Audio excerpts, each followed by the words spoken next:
And then we have tech. So we can use bioresonance to scan the body with frequency. And one of my favorite pioneers in this space is Nikola Tesla, who said, if you want to find the secrets of the universe, think in terms of energy, frequency, and vibration. And I meant to have his quote there, and I just realized it's not here. So there's a few bioresonance devices that I've explored, and I love all of these devices. This is by no means exhaustive. There are many types of bioresonance machines now, which are being developed at record speed. And it's amazing because it helps to take the guesswork away from what is at the cause of the illness, because it can zero in very quickly. So NLS body scan, another name for this particular one is the organo test. And I've used in Malibu when I was visiting recently, it was called NLS body scan. And by the way, they always have to say they do not diagnose, treat, or cure disease to get past the FDA. So I would never say that. But what we can do is say, okay, the body is a frequency machine. Every single organ, tissue, bone, everything has a different frequency. And even our emotions and our thoughts have different frequencies. So by using frequency, we can run programs to determine imbalances in the body. We can zero into organs and run scans on the organs to determine areas of low voltage. The backbone of my work is actually the body electric, understanding principles of the body electric, which are so important. One of which is a characteristic of all chronic illness is low voltage to an organ. And principles of the body electric, by the way, go back hundreds of years. So if we can understand we're wired up like a house and all of our circuitry, different organs on different electrical circuits, it helps us to be able to reverse engineer the underlying cause of low voltage. And thus, how do we raise the voltage to allow the organs to function again, to fire, to properly allow the electron flow to be optimized and for everything to function optimally. So that's actually a screenshot from the front of the my NLS body scan website. And these are just a couple of scans I've done recently. So this on the left is it scanned my whole body and it picked up an imbalance in the gallbladder. So I'm just going to play this for just a few seconds. Scanning my gallbladder on this organo test. Can you hear that? One organ was shown up as being. You'll see what it looked like. That's what it looked like before. And after we did some. Showed it before?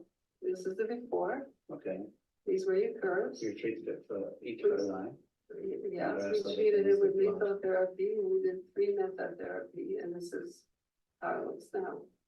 We curves are almost even. Most of the black wrong. Now, I didn't have any major symptoms of my gallbladder, but I could have developed something like gallstones. And now it's virtually fine. No figure. What showed up in my throat? So I'll quickly talk through that. This machine picks up areas of low voltage in the body, and it scanned my whole body, and the area in my body that needed the most attention is my gallbladder. So I didn't have any symptoms per se, and she treated me, and my body felt fine anyway, but I recently realized about 6 weeks ago that I've got this pain in my back and there's a reflex point in the back. I thought it was muscular. I thought it was tension. And a chiropractor a week or two ago told me that it's the reflex point for my gallbladder and to investigate my gallbladder. So I actually went back yesterday and did a scan, and I found more E. coli in my gallbladder. And we went in, I sat there for an hour and a half treating the E. coli. So what we were doing is we went right in, and with the frequency, we were able to raise the voltage in the gallbladder and also drop the voltage in the E. coli itself. The top right-hand image is the E. coli.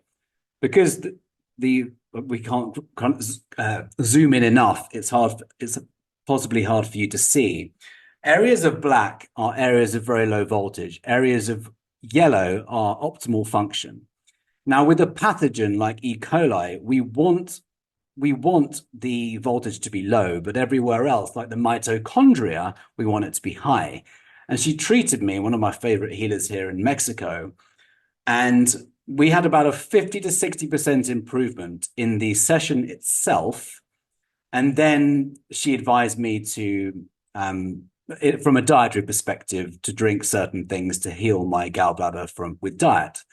So what the machine was able to do was get right into the gallbladder and heal it without touching a single drug. And down here is the frequency that we used a number of different frequencies to address the E. coli. So frequency, by the way, frequency medicine dates back to the early 1900s, and 1930, I believe it was, when Royal Raymond Rife was able to heal 100% of cancer patients by addressing the cancer tumor with the same frequency. And this, sadly, was suppressed by the medical industry. This is my understanding. It was suppressed. I think most people are kind of aware now how this happens.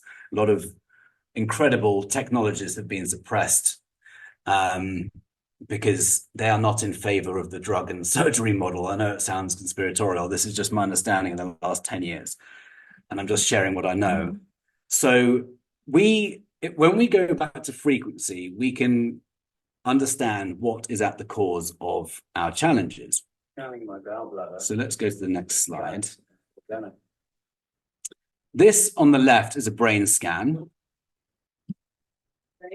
So where all the yellow is areas of optimal voltage. So it looks like the brain's healthy, which is good for me.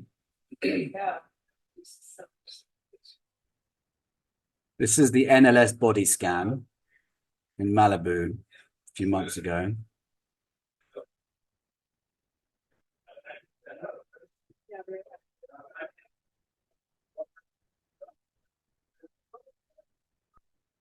So brain looked good. Eye, not good. Eye is a weaker. Early this year, I did a GDV machine analysis, and I picked up in my energy field that I had a weaker energy field around my eyes, and now I'm getting picked up in the physical. So I'm in my little kind of toy zone here. So what that found was there's low voltage in my eye.